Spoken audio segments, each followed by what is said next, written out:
Let's take you live to the New South Wales Premier Chris Minns. He's giving an update for Northern New South Wales. These are not permanent solutions to that region's housing challenges.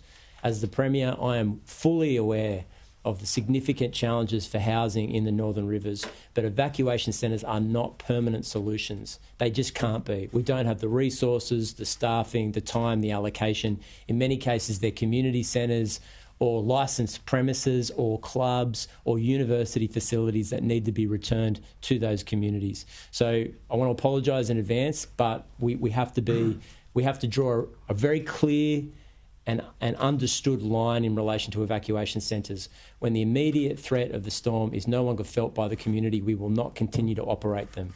And as the day wears on, we will be closing down evacuation centres once the SES believes that the threat to the local community has been lifted. Our efforts in relation to housing for that community are ongoing, but they're perennial challenges. They're very difficult. I want to reiterate and emphasise they're not going to be solved with the permanent evacuation centres, and I don't want people to be disappointed when the government announces that we're not continuing with their operation once the threat has been relieved inside those communities. We'll speak a bit later today about grants. We're working with the Commonwealth Government and the Queensland Government about what we will roll out as it relates to emergency grants for affected communities.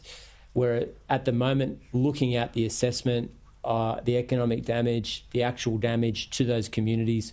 The latest information I have is that we should be able to say something later today, but as soon as we've got a package to announce, we'll do that as soon as we can, immediately.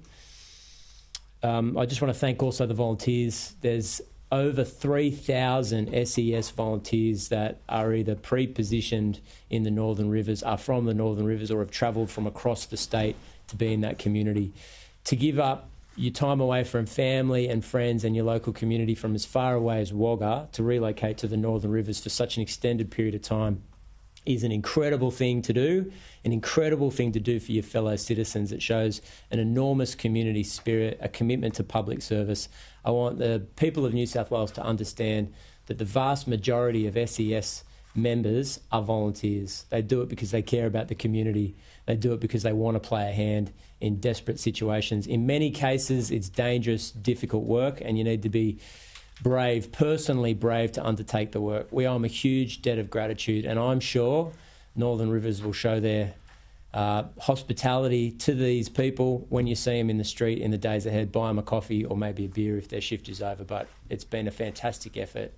I think it's very clear that the SES has heard loud and clear the messages and the learning from 2022 and made sure that when this emergency eventuated and it became apparent that this would be a major potential natural disaster, they pre-positioned an enormous amount of both gear, resources and personnel, highly trained, highly skilled, highly motivated personnel.